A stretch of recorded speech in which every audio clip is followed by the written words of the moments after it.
America, one of the wealthiest nations in the world, yet poverty is spreading across the country like an epidemic. We're living in a time where more and more people are struggling just to keep their heads above water, and the numbers are nothing short of alarming. Hi everyone. Welcome back to Financial Futures. Today, we're diving into a crisis that's affecting millions of Americans right now: poverty.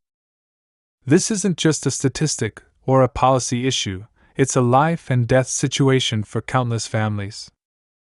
As more people fall into poverty and incomes fail to keep pace with rising costs, we're facing a massive, growing problem that seems almost impossible to control. In this video, I'll break down some recent data, give you insight into how many Americans are currently living below the poverty line, and talk about what's causing this crisis to spiral out of control. Here's a shocking statistic: about 40 million Americans are currently living in poverty. That's roughly 15% of our population. Among them, around 11 million are seniors. Yes, we're talking about our parents, our grandparents, those who should be enjoying their golden years but instead are struggling to make ends meet. Why is this happening? Well, the cost of living has surged over the last few years, driven by inflation. But wages have not kept up. Prices on almost everything have jumped, from groceries to rent to healthcare, and yet, most people's incomes are barely growing. It's like trying to win a race while running backward.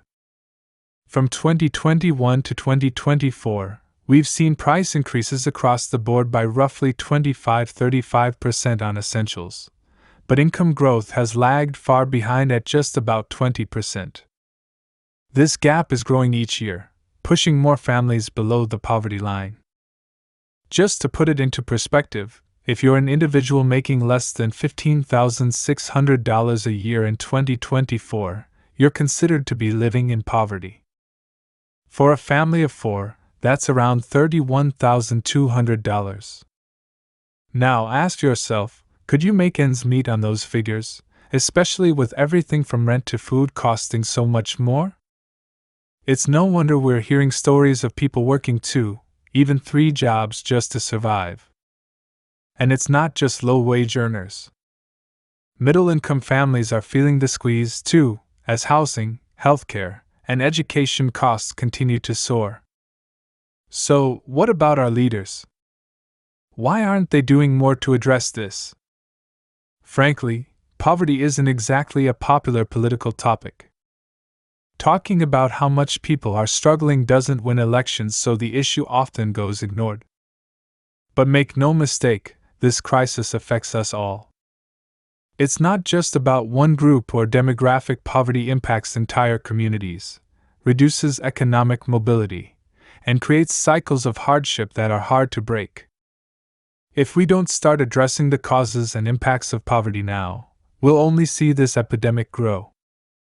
To address this, we need serious policy changes that include better wages, affordable healthcare, and an understanding of the real cost of living.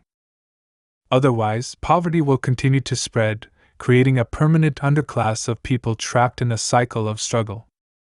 If you're concerned about this growing crisis, there are a few things you can do. Start by raising awareness, share this video, talk to your friends and family, and if you're able, support organizations that fight poverty. Let's keep this issue front and center and push for the changes we need. Thanks so much for watching. If you found this video informative, don't forget to like, subscribe, and share it with others who might benefit from knowing what's really going on in America today. And as always, stay informed and stay prepared. I'll see you in the next one.